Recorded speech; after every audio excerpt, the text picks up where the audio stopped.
ಜೈ ಹನುಮಾನ್, ಜೈ ಹನುಮಾನ್, ಜೈ ಹನುಮಾನ್.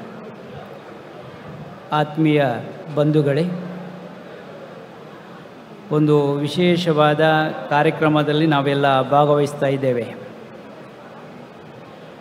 ಮನುಷ್ಯನ ಮನಸ್ಸಿಗೆ ಮುಟ್ಟುವಂತಹ ಒಂದು ಕಾರ್ಯಕ್ರಮ ಅಂತ, ಜನ ಮನ ಅಂತ ಹೇಳಿಕೊಂಡು. ಜನ ಮನ ಗೆಲ್ಲುವುದು ಸುಲಭ ಎನ್ನುವಲ್ಲ, ಅದಕ್ಕೆಲ್ಲ ಅರ್ಹವಾದ ಸಾಮರ್ಥ್ಯವನ್ನು ಹೊಂದಿದವರು ನಮ್ಮ ಅಶೋಕ್ ರೈಗಳು. ಆ ಅಶೋಕ್ ರೈಗಳನ್ನು ನಾವೊಮ್ಮೆ ಒಂದು ಯಾವುದೇ ಜವಾಬ್ದಾರಿಯನ್ನು ಅವರ ಕೈಗೆ ಕೊಟ್ಟರೆ ಅದನ್ನು ಸಮರ್ಥವಾಗಿ ನಿಭಾಯಿಸುವಲ್ಲಿ ಯಶಸ್ವಿಯಾಗ್ತಾರೆ ಅನ್ನೋದಕ್ಕೆ ಈ ಒಂದು ಕಾರ್ಯಕ್ರಮ ಸಾಕ್ಷಿಯಾಗಿದೆ. ಅವರಿಗೆ ಅಭಿನಂದನೆ ಹೇಳಲಿಕ್ಕೆ ಇಚ್ಛೆಪಡ್ತೇನೆ. ನಾನು ಮತ್ತೊಂದು ಕಂಡುಕೊಂಡಿರುವಂಥ ಸತ್ಯ ಏನು ಅಂತಂದರೆ, ಒಂದು ಭಾರತೀಯ ಪರಂಪರೆಯಲ್ಲಿ ಮಾತೃದೇವೋಭವ ಎನ್ನುವಂಥ ಒಂದು ವಿಚಾರ ಬರ್ತದೆ. ಆ ಮಾತೃ ಪಾದವನ್ನು ಮುಟ್ಟದೆ ಯಾವುದೇ ಕಾರ್ಯವನ್ನು ಅವರು ಕೈಗೊಳ್ಳಲಿಕ್ಕಿಲ್ಲ. ಆದ್ದರಿಂದ ಮಾತಾ ಪಿತೃಗಳಿಗೆ ಕೊಡುವಂಥ ಒಂದು ಏನು ಗೌರವ ಇದೆಯೋ ಅದನ್ನು ಅಶೋಕ್ ರೈಗಳಲ್ಲಿ ನೋಡಲಿಕ್ಕೆ ಸಾಧ್ಯತೆ ಆಗ್ತದೆ. ಇವತ್ತು ಅವರ ಶ್ರೇಯಸ್ಸಿನ ಹಿಂದೆ ಅವರ ಪಕ್ಕದಲ್ಲಿ ಕೂತಿರುವಂಥ ಆ ಧರ್ಮಪತ್ನಿಯವರಿಗೆ ಬಹುಶಃ ಅವರಿಗೆ ಅದನ್ನು ಸಲ್ಲಿಸಬೇಕು. ಅವರಿಗೊಂದು ಪ್ರತ್ಯೇಕವಾದ ಅಭಿನಂದನೆ ಹೇಳಲಿಕ್ಕೆ ಇಚ್ಛೆಪಡ್ತೇನೆ. ಅವರು ಪ್ರೋತ್ಸಾಹ ಮಾಡದಿದ್ದರೆ ಇವರು ಇನ್ನಷ್ಟು ಮುಂದೆ ಹೋಗಲಿಕ್ಕೆ ಸಾಧ್ಯತೆ ಆಗೋದಿಲ್ಲ. ಅದಕ್ಕೆ ಹೇಳ್ತಾರೆ ರಾಜ ಮತ್ತು ಮಂತ್ರಿ ಅಂತ ಹೇಳ್ತಾರೆ. ಅವರ ಬದುಕು ಕೂಡ ಹಾಗೆ ಇದೆ ಅಂತ ಹೇಳ್ಬೋದು. ಆದರೆ ಇನ್ನೊಂದು ಕಂಡುಕೊಂಡಂಥ ವಿಚಾರ ಯಾವುದು ಅಂತಂದರೆ, ಧರ್ಮಶ್ರದ್ಧೆ ಇವರಲ್ಲಿ ಇದೆ. ಅದನ್ನು ಬಿಟ್ಟು ಯಾವುದೇ ರಾಜಕೀಯ ಅವರು ಮಾಡುವುದಿಲ್ಲ. ಧರ್ಮ ಶ್ರದ್ಧೆಯ ಒಂದಿಗೆ ರಾಜಕೀಯದಲ್ಲಿ ಅವರನ್ನು ತೊಡಗಿಸಿಕೊಂಡವರು. ಆ ನಾಯಕತ್ವ ಗುಣ ಅವರಲ್ಲಿ ಇದೆ. ಅದನ್ನು ಸಮಾಜದ ಹಿತಕ್ಕಾಗಿ ಬಳಸಿದರೆ ಹೇಗೆ ಅಂತ ಹೇಳಿಕೊಂಡು ರಾಜಕೀಯಕ್ಕೆ ಪ್ರವೇಶ ಮಾಡಿಕೊಂಡು ಅವರ ಅವಧಿಯನ್ನು ಈಗಾಗಲೇ ಶಾಸಕತ್ವದಲ್ಲಿ ಅವರು ಏನೆಲ್ಲ ಮಾಡಿದ್ದಾರೆ ಅಂತಂದರೆ ನಾವೆಲ್ಲ ನೋಡಿರುವಂಥ ವಿಚಾರ. ಈಗಾಗಲೇ ಪುತ್ತೂರಿಗೆ ಒಂದು ಮೆಡಿಕಲ್ ಕಾಲೇಜ್ ಬರ್ತದೆ ಅಂದರೆ ಅವರ ಪರಿಶ್ರಮಕ್ಕೆ ಚಪ್ಪಾಳೆ ಬೇಕೋ ಬೇಡೋ ಅಂತೇಳಿ.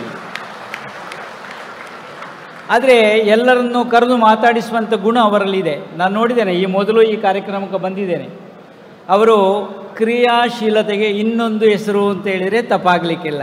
ಕ್ರಿಯಾಶೀಲತೆಗೆ ಇನ್ನೊಂದು ಹೆಸರು. ಚುರುಕಾಗಿದ್ದಾರೆ ಅವರು. ವಿಧಾನಸೌಧದಲ್ಲಿ ಕೂಡ ಒಂದಷ್ಟು ಸ್ವರವನ್ನು ಎತ್ತುತ್ತಾರೆ. ಮತ್ತೊಂದು ಹೇಳುವಂಥದ್ದು, ಕರಾವಳಿಯ ಭಾಗದಲ್ಲಿ ಜನಪ್ರಿಯವಾಗಿರುವಂಥ ಸಂಸ್ಕೃತಿಯ ಭಾಗವಾಗಿರುವಂಥ ಕಂಬಳವನ್ನು ಬೆಂಗಳೂರಿನಲ್ಲಿ ಒಂದಷ್ಟು ಪರಿಚಯಿಸಿದಂಥ ಕೀರ್ತಿ ಅವರಿಗೆ ಸಲ್ಲಬೇಕು. ಅದನ್ನು ಅವರು ಮಾಡಿದ್ದಾರೆ. ಇವತ್ತು ನಾವು ನೋಡಬೇಕಾಗಿರುವಂಥ ವಿಚಾರ ಯಾವುದು ಅಂತಂದರೆ, ಜನರಲ್ಲಿ ಒಂದಷ್ಟು ಜಾಗೃತಿ ಮಾಡುವಂಥ ಕೆಲಸ ಆಗಬೇಕು ಅಂತ. ಎಲ್ಲ ವರ್ಗದ ಜನರಿಗೆ ಒಂದಷ್ಟು ಶಾಂತಿ ನೆಮ್ಮದಿ ದೊರಕಬೇಕು ಅನ್ನುವ ದೃಷ್ಟಿಯನ್ನು ಇಟ್ಟುಕೊಂಡು ನಾನು ಮತ್ತೂ ಮೆಚ್ಚುವಂಥ ವಿಚಾರ ಯಾವುದು ಅಂತಂದರೆ, ಮಾನ್ಯ ಮುಖ್ಯಮಂತ್ರಿಗಳು ಬರುವಂಥ ಸಮಯ ನಮಗೆ ಸ್ವಲ್ಪ ಒತ್ತಡ ಇರುವುದರಿಂದ ಬೇರೆ ಭಾಗ ಸೇರಬೇಕಾಗಿದೆ.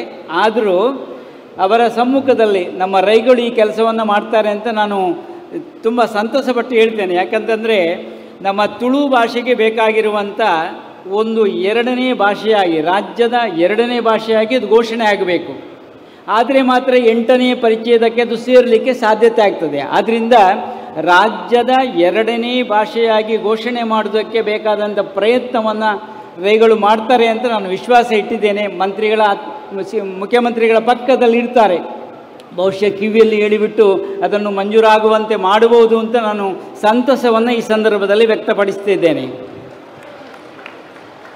ವಿಧಾನಸೌಧದಲ್ಲಿ ಒಂದಷ್ಟು ನಮ್ಮ ಪರಮಪ್ರಿಯರಾಗಿರುವಂತಹ UT ಖಾದರ್ರನ್ನು ಕೂಡ ನಾನು ನೆನಪು ಮಾಡಬೇಕು. ಆ ವಿಧಾನಸೌಧದಲ್ಲಿ ತುಳುವಿನ ಒಂದಷ್ಟು ಮಾತುಗಳು ಅಲ್ಲಿ ಓಡಾಡಿದಲ್ವ, ಅವರ ಜೊತೆಗೆ ಸಭಾಧ್ಯಕ್ಷರ ಮುಂದೆ ರೈಗಳು ತುಳುವನ್ನು ಅಷ್ಟು ಮೆಚ್ಚುಗೆಯಿಂದ ಒಪ್ಪುವಂತೆ ಮಾಡಿದ್ದಾರಲ್ವ. ನಿಖಿಲೆಗೆ ಅರ್ಥ ಒಂದು ಮಾರಿ ಎಂಗ್ಲಿಗೆ ಅರ್ಥ ಪುಣತ ಅಂತ ಹೇಳಿಕೊಂಡು ಅದನ್ನು ಒಪ್ಪಿಸಿದ್ದಾರಲ್ವ. ಆದ್ದರಿಂದ ಮತ್ತೂ ಅಭಿನಂದನೆ ಹೇಳಲಿಕ್ಕೆ ಇಚ್ಛೆ ಪಡ್ತೇನೆ. ಈ ಒಂದು ಸಂದರ್ಭದಲ್ಲಿ ಅದು ಜಾರಿ ಆಗಬಹುದು ಅಂತ ನಾನು ಮೆಚ್ಚುಗೆಯಿಂದ ಹೇಳ್ತಾ ಇದ್ದೇನೆ. ಬಹುಶಃ ಅದಕ್ಕೆ ಒತ್ತಡ ಕೊಡಬೇಕು ಅಂತ ನಾನು ಇವರ ಮೂಲಕ ಅವರಿಗೆ ನೀವು ಒತ್ತಬೇಕು ಅಂತ ನಾನು ವಿಚಾರವನ್ನು ಮುಂದಿಟ್ಟುಕೊಳ್ತೇನೆ. ದೇಶದ ಒಂದು ಒಳಿತಿಗಾಗಿ ನಾವು ಸಂಘಟಿತರಾಗಬೇಕಾದಂಥ ಅಗತ್ಯತೆ ಇದೆ. ನಾನು ಹೇಳುವಂಥದ್ದು, ಭಾರತ ದೇಶದಲ್ಲಿರುವವರು ಎಲ್ಲರೂ ಭಾರತೀಯರು. ನಾವು ಭಾರತೀಯರಾಗಿ ಬದುಕುವುದಕ್ಕೆ ಎಲ್ಲ ವ್ಯವಸ್ಥೆಗಳು ನಮ್ಮಲ್ಲಿ ಬೇಕು, ಇದೆ. ಅದನ್ನು ಅರ್ಥ ಮಾಡಿಕೊಂಡು ನಾವು ಬದುಕಿದಾಗ ಧರ್ಮ ಅನ್ನುವಂಥದ್ದು ಬರೀ ಒಂದು ಜಾತಿ ಮತಕ್ಕೆ ಸೀಮಿತ ಅಲ್ಲ, ವಿಸ್ತೃತವಾಗಿರುವಂಥ ಧರ್ಮ ಅನ್ನುವಂಥದ್ದು. ಧಾರಣೆಗೆ ಯೋಗ್ಯವಾಗಿರುವಂಥ ಧರ್ಮವನ್ನು ಅನುಷ್ಠಾನ ಮಾಡಿಕೊಂಡು ಬಂದಾಗ ನಾವು ಬೆಳೀಲಿಕ್ಕಾಗ್ತದೆ. ದೇಶವು ವಿಕಾಸ ಆಗಲಿಕ್ಕೆ ಸಾಧ್ಯತೆ ಇದೆ ಅಂತ. ಒಂದು ವ್ಯಕ್ತಿ ವಿಕಾಸ ಆಗದೆ ರಾಷ್ಟ್ರದ ವಿಕಾಸ ಆಗಲಿಕ್ಕೆ ಸಾಧ್ಯತೆ ಇಲ್ಲ. ಆ ವ್ಯಕ್ತಿ ವಿಕಾಸಕ್ಕೆ ಪೂರಕವಾಗಿರುವಂಥ ಈ ಜನಮನ ಕಾರ್ಯಕ್ರಮ ಯಶಸ್ವಿಯಾಗಲಿ ಅಂತ ಹಾರೈಸುತ್ತಾ, ನಮ್ಮ ಪಕ್ಕದಲ್ಲಿ ಪರಮಪ್ರಿಯರು ಇದ್ದಾರೆ, ಬಹುಶಃ ಪುತ್ತೂರು ಭಾಗಕ್ಕೆ ಸೇರ್ತಾರೆ, ಇವರ ಮಠವು ಅದಕ್ಕೆ ಸೇರಿಕೊಳ್ತದೆ. ಒಂದಷ್ಟು ಅವರ ಬೆಳವಣಿಗೆಯಲ್ಲೂ ಶಾಸಕರ ಪಾತ್ರ ಇದೆ. ಅವರು ಕ್ಷೇತ್ರಕ್ಕೆ ಭೇಟಿ ಕೊಟ್ಟಿದ್ದಾರೆ. ನೀವು ನಮ್ಮಲ್ಲೂ ಕೂಡ ಬರಬೇಕು, ನಿಮಗೆ ಒತ್ತಡ ಇರೋದರಿಂದ ಬರಲಿಕ್ಕೆ ಆಗಲಿಲ್ಲ. ಮುಂದಿನ ಕಾರ್ಯಕ್ರಮದಲ್ಲಿ ನೀವು ಭಾಗವಹಿಸಬೇಕು ಅಂತ ಈಗಲೇ ನಾವು ಆಮಂತ್ರಣ ಕೊಡ್ತಿದ್ದೇವೆ. ರಥೋತ್ಸವದ ಸಂದರ್ಭದಲ್ಲಿ ತುಳುನಾಡ ಜಾತ್ರೆ ಅಂತ ನಡೀತದೆ, ಅದರಲ್ಲಿ ನಿಮ್ಮ ಭಾಗವಹಿಸಿಕೆ ಬೇಕು ಅಂತ ಈ ಸಂದರ್ಭದಲ್ಲಿ ಕರೆಯನ್ನು ಕೊಡ್ತಾ ಇದ್ದೇವೆ. ಒಂದು ವಿಶೇಷವಾದ ಸಂಭ್ರಮದಲ್ಲಿ ನಾವೆಲ್ಲ ಇದ್ದೇವೆ. ಇವರು ಬೇರೆ ಬೇರೆ ವೈವಿಧ್ಯತೆ ಇರುವಂತಹ ಒಂದೇ ಈ ಸಲ ಏನು ಮಾಡಿದರು, ಸೀರಿಯಲ್ಲ, ಇನ್ನು ಏನಾದರೂ ಬೇರೆ ಎಲ್ಲ ಮಾಡಲಿಕ್ಕೆ ಆಗ್ತದಾ ಅಂತ ಒಂದಷ್ಟು ಪ್ರಯತ್ನ ಪಟ್ಟು ಒಂದಷ್ಟು ಜನ ಬಳಕೆಗೆ ಬೇಕಾಗಿರುವಂಥ ದಿನ ಬಳಕೆಗೆ ಬೇಕಾಗಿರುವಂಥ ವಸ್ತುಗಳನ್ನು ಪೂರೈಸುವ ಒಂದು ಪ್ರಯತ್ನವನ್ನು ಮಾಡಿದ್ದಾರೆ ಅಂತ ನಾನು ತಿಳ್ಕೊಂಡಿದ್ದೇನೆ. ಇಲ್ಲಿ ಜಾತಿ ಮತ ಭೇದ ಇಲ್ಲದೆ ಎಲ್ಲವನ್ನ ಮೀರಿ ಮಾನವರು ಅನ್ನುವಂಥ ಒಂದು ವಿಶೇಷವಾದ ಕಾರ್ಯಕ್ರಮವನ್ನು ಇಲ್ಲಿ ಸಂಘಟನೆ ಮಾಡಿದ್ದಾರೆ ಅಂತ ನಾನು ತಿಳ್ಕೊಳ್ತೇನೆ. ಒಟ್ಟು ಮರವಿದ್ದರೇನಯ್ಯ ನೆರಳಿಲ್ಲದನಕ, ನೆರಳಿದ್ದರೇನಯ್ಯ ನೀರಿಲ್ಲದನಕ, ನೀರಿದ್ದರೇನಯ್ಯ ಹೊರತಿಲ್ಲದನಕ, ದನವಿದ್ದರೇನಯ್ಯ ಕೊಡುವ ಮನವಿಲ್ಲದನಕ, ದನವಿದ್ದರೇನಯ್ಯ ಮನವಿದ್ದರೇನಯ್ಯ ಜ್ಞಾನವಿಲ್ಲದನಕ, ದೇವ ಪುರಂದರ ವಿಠ್ಠಲ ರಾಯನ ಊಳಿಗ ಮಾಡದವನ ಬಾಳುವೆ ಏತಕೆ ಅಂತ ದಾಸರು ಹೇಳ್ತಾರೆ. ಆದರೆ ಇದಕ್ಕೆ ಇದು ಅಪವಾದ. ನಮ್ಮ ರೈಗಳು ಅದನ್ನೆಲ್ಲ ಮೀರಿ ಮರವೂ ಇದೆ, ನೆರಳೂ ಇದೆ, ಎಲ್ಲವನ್ನ ಬಳಸಿಕೊಂಡು ಸಮಾಜಕ್ಕೆ ಏನಾದರೂ ಕೊಡಬಹುದಾ ಎನ್ನುವಂಥ ಚಿಂತನೆ ಇಟ್ಟುಕೊಂಡು ಬಹುಶಃ ಅವರು ಬೆಳೀತಾ ಇದ್ದಾರೆ. ಅದು ಶ್ರೇಯಸ್ಸ ಆಗಲಿ ಅಂತ ಈ ಸಂದರ್ಭದಲ್ಲಿ ಅವರ ಜನಪ್ರಿಯತೆಗೆ ಇದೊಂದು ಕೈಕನ್ನಡಿಯಾಗಿದೆ ಅಂತ ಹೇಳಿದರೆ ತಪ್ಪಾಗಲಿಕ್ಕಿಲ್ಲ. ಇದು ಯಶಸ್ವಿಯಾಗಿ ಜರುಗಲಿ. ಒಂದು ಮಾತಿದೆ, ನಮ್ಮಲ್ಲೆಲ್ಲ ಸಂಪತ್ತು ಬಂದರೆ ಚಲಾವಣೆ ಮಾಡಬೇಕಾದ್ರೆ ಅನ್ಯ ದೇಶಕ್ಕೆ ಹೋದರೆ ನಾವು ಏನು ಮಾಡಬೇಕು ಅಂತಂದರೆ ಅದನ್ನು ಕನ್ವರ್ಟ್ ಮಾಡಬೇಕಾಗ್ತದೆ. ಅನ್ಯ ದೇಶಕ್ಕೆ ಹೋಗುವಾಗ ಒಂದು ದೇಶಕ್ಕೆ ಹೋದು ಅಲ್ಲಿ ಡಾಲರ್ ಆಗಿ ನಾವು ಅದನ್ನು ಕನ್ವರ್ಟ್ ಮಾಡಬೇಕು. ಆದರೆ ಒಬ್ಬರು ಶ್ರೀಮಂತರು ಹೇಳಿದ್ರಂತೆ, ಒಬ್ಬರು ಸಾಧುಗಳಲ್ಲಿ ಮಂತ್ರಂತೆ, ನಾವು ಇಲ್ಲಿರುವಂಥ ಎಲ್ಲ ಸಂಪತ್ತನ್ನು ಗಂಟು ಕಟ್ಟಿಕೊಂಡು ಹೋಗಬೇಕು, ಏನಾದರೂ ದಾರಿ ಇದ್ದರೆ ಹೇಳಿ ಅಂತ ಬೇರೆ ಬೇರೆ ವ್ಯಕ್ತಿಗಳು ಹೇಳಿದ್ರು. ಆದರೆ ಸಾಧುಗಳೊಬ್ಬರು ಹೇಳಿದ್ರಂತೆ, ನೀವು ಒಂದು ಮಾಡಿ, ನಿಮಗೆಲ್ಲ ಇಲ್ಲಿಂದಲೇ ಎತ್ತುಕೊಂಡು ಹೋಗಲಿಕ್ಕೆಲ್ಲ ಭಾರ ಆಗ್ಬೋದು, ಅದು ಸ್ವಲ್ಪ ಭಾರ ಕಡಿಮೆ ಮಾಡಿ ಹೋಗಬೇಕಲ್ಲ, ನೀವು ಲಗೇಜ್ ಸ್ವಲ್ಪ ಕಡಿಮೆ ಆಗಬೇಕಲ್ಲ, ಅದಕ್ಕೆ ನಿಮಗೊಂದು ದಾರಿ ಹೇಳ್ತೇನೆ ಅಂತ ಅಂದರು. ಏನು ಅಂತಂದರೆ, ಅನ್ಯ ದೇಶಕ್ಕೆ ಹೋಗುವಾಗ ಹೇಗೆ ನಾವು ಹಣವನ್ನು ಪರಿವರ್ತನೆ ಮಾಡುತ್ತೇವೆಯೋ ಅದೇ ರೀತಿಯಲ್ಲಿ ಇಲ್ಲಿರುವಂಥ ಸಂಪತ್ತನ್ನು ನೀವು ಪರಿವರ್ತನೆ ಮಾಡಬೇಕು, ಮಾಡಿದರೆ ನೇರವಾಗಿ ಹೋಗುವಾಗ ಹಿಡ್ಕೊಂಡು ಹೋಗಲಿಕ್ಕೆ ಆಗ್ತದೆ ಅಂತ ಹೇಳಿದರು. ಅದು ಹೇಗೆ ಅಂತಂದರೆ, ಇಲ್ಲಿ ದಾನ ಧರ್ಮವನ್ನು ಮಾಡಿದರೆ ಪುಣ್ಯ ಸಂಚಯನಕ್ಕೆ ಅದು ಹೇತುವಾಗ್ತದೆ ಅಂತ ರೈಗಳದನ್ನು ಮನವಟ್ಟು ಮಾಡಿಕೊಂಡು ಆ ಕಾರ್ಯವನ್ನು ಮಾಡುತ್ತಾರೆ ಅಂತ ನಾನು ತಿಳ್ಕೊಂಡಿದ್ದೇನೆ. ಅದು ಪುಣ್ಯ ಸಂಚಯನಕ್ಕೆ ಭಾಜನವಾಗಲಿ ಅಂತ ಈ ಸಂದರ್ಭದಲ್ಲಿ ಹಾರೈಸುತ್ತಾ, ಸೇರಿರುವಂಥ ಎಲ್ಲರಿಗೂ ಕೂಡ ನಮ್ಮವರು ಅಂತ, ಹೇಮಂತ ಶೆಟ್ಟರನ್ನು ನಮ್ಮವರು ಅಂತ ಹೇಳಬೇಕು, ನಮ್ಮ ಪಕ್ಕದವರು, ಬಹುಶಃ ಎಲ್ಲ ಕಾರ್ಯದಲ್ಲೂ ಅವರನ್ನು ತೊಡಗಿಸಿಕೊಳ್ತಾರೆ. ಕ್ಷೇತ್ರದ ಯಾವುದೇ ಕಾರ್ಯ ಇದ್ದರೂ ಯಾನೊಳ್ಳಿ ಸ್ವಾಮಿಲ ದಾದಾ ಉಡುಪಲ್ನೆ ಅಂತ ಹೇಳಿಕೊಂಡು ಮುಂಚೂಣಿಯಲ್ಲಿರುವವರು ಅವರು. ಹಾಗೆ ಅಂತ ಪುತ್ತೂರಲ್ಲಿ ಹಲವಾರು ಜನರನ್ನು ನಾವು ಗುರುತಿಸಲಿಕ್ಕೆ ಸಾಧ್ಯತೆ ಆಗ್ತದೆ.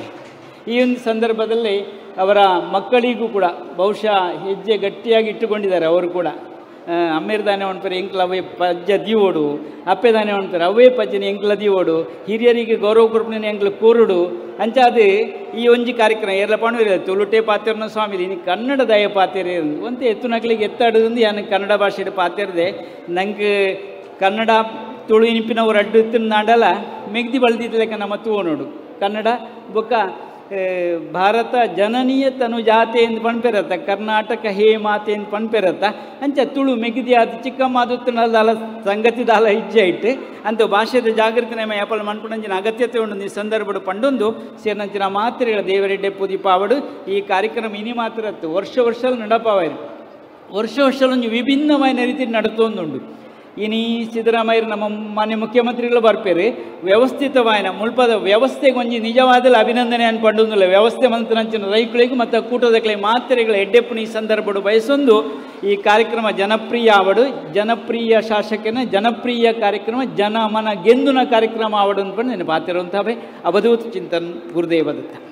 ಶಾಲು ಹಾಕುವುದರ ಮೂಲಕ ಈ ಕ್ಷೇತ್ರದ ಜನಪ್ರಿಯ ಶಾಸಕರಾದಂಥ ಅಶೋಕ್ ಕುಮಾರ್ ರೈಯವರಿಗೆ ನೀಡುವುದರ ಮೂಲಕ ಆಶೀರ್ವಾದವನ್ನು ಮಾಡ್ತಾ ಇದ್ದಾರೆ. ಗೌರವಾನ್ವಿತ ಒಡಿಯೂರು ಶ್ರೀ ಗುರುದೇವಾನಂದ ಸ್ವಾಮೀಜಿಗಳು. ಅತ್ತೆ, ಇದು ನನ್ನ ಬರ್ಡೇ ಗಿಫ್ಟ್. ಇದೆಲ್ಲ ಜೀವನದಲ್ಲಿ ನನಗೋಸ್ಕರ ತಗೊಂಡ್ಬಂದಿದ್ದಾರೆ. ನಿನ್ ಮೇಲೆ ತುಂಬಾ ಚೆನ್ನಾಗಿ ಕಾಣುತ್ತೆ. ಇದು ತುಂಬಾ ಚೆನ್ನಾಗಿದೆ ಅಲ್ವಾ? ತುಂಬಾ ಚೆನ್ನಾಗಿದೆ.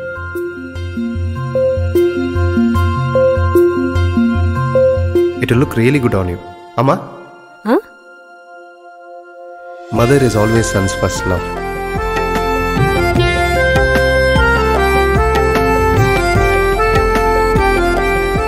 ಪ್ರತಿ ಪೀಳಿಗೆಯ ಪ್ರೀತಿಯ ಮಳಿಗೆ GL ಆಚಾರ್ಯ ಜುವೆಲ್ಲರ್ಸ್.